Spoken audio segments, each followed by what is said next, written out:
Line tells a story. I have a question for you. What black figure in your life inspires you? A celebrity? An athlete, perhaps? It could be your pastor, or maybe a family member. What if I flip the question on its head and ask, what black figure in your life do you copy?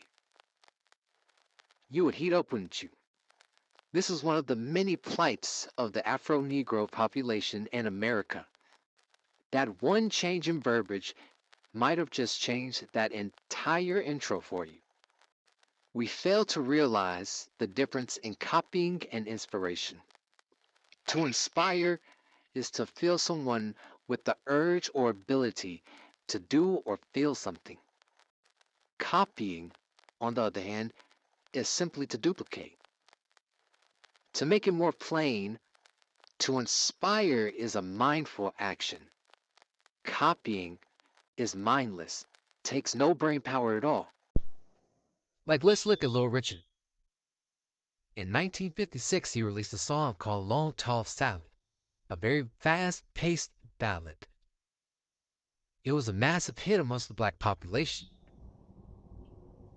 But later that same year, Pat Boone released the same exact song. He changed no melodies, no riffs, no runs, nothing.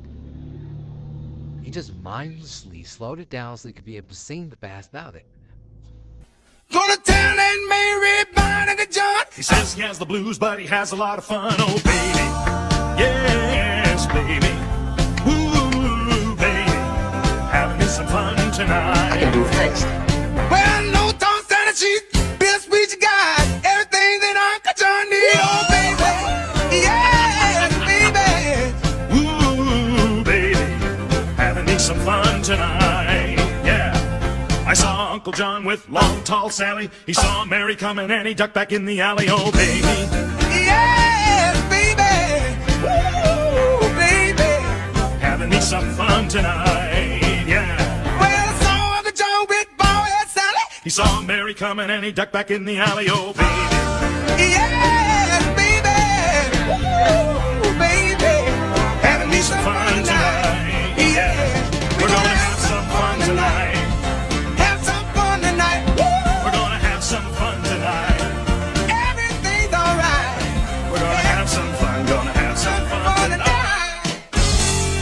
That right there is copy.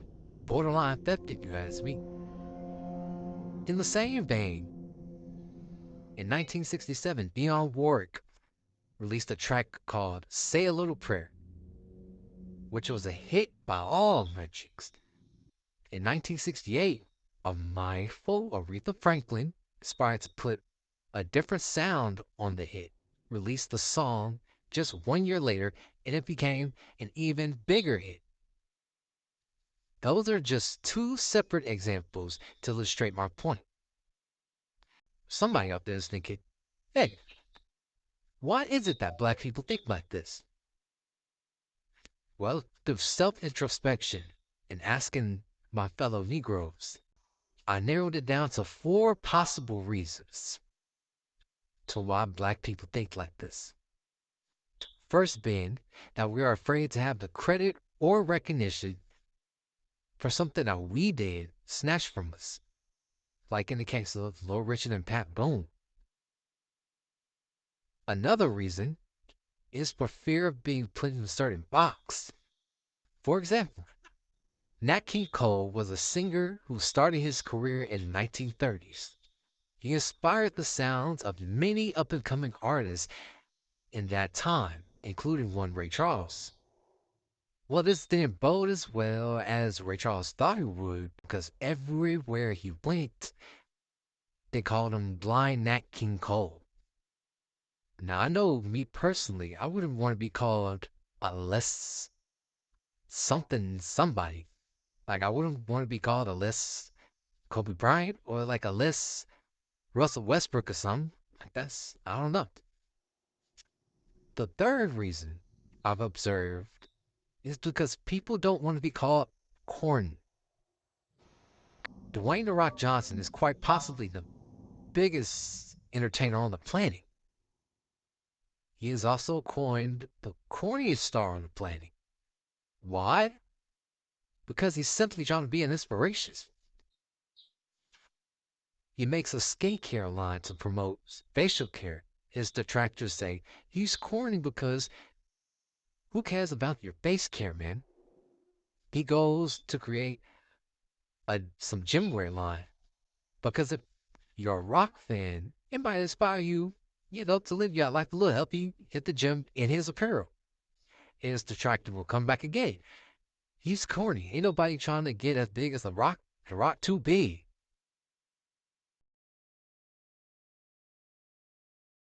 He drops a hair care line for men's hair note, but his detractors say, he's corny. He ain't got no hair. Which I mean, yes, that's true, but that don't make him corny. Luckily, The Rock don't care, but he ain't everybody. The final reason is quite simple. That being the caucasity of Caucasians. Now, caucasity is a word I made up. Caucasity simply means Caucasian audacity. Caucasity. Caucasians are an audacious people. They don't change their ways and don't use mindfulness to be inspired. Obviously, it goes without saying, not all, but the loud majority of white people move this way. For this one, I have a personal anecdote. I work with this white guy named Sam. He's a self-proclaimed racist for jokes and cries about the system being against him because of this Puerto Rican boss we have. Every wicked chance, at 2 in the morning, mind you, he runs to me and complains about how he's getting picked on. Him constantly undermining the boss led to me hating dude for no reason. So for 2 weeks I said I'll try to inspire him to A, be good or start with decent at his job, and B, shift his paradigm on the boss. One thing that has been made apparent in my quest to inspire is black influence is strong, and inspiration gives rise to influence. Sam Cooke leaving the Soul Stirrers in 1957 to sing pop and start a record company inspired other gospel acts like the Staple Singers to follow his influence.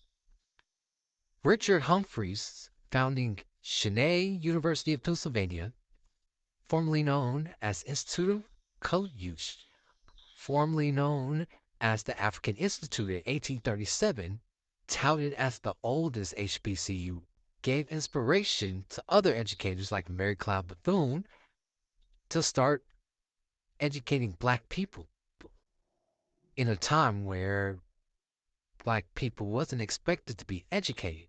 Still in those times, maybe. Black history is meant to inspire our tomorrow by influencing our today.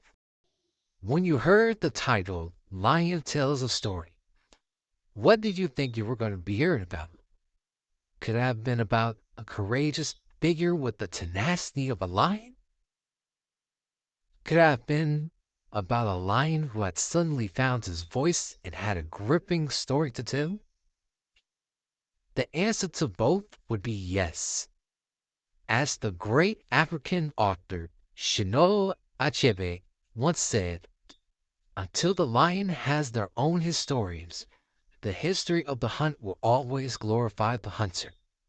In this time, it is especially imperative to be courageous figures with the tenacity of lions to find our voice because we as Afro Negroes have gripping stories to tell.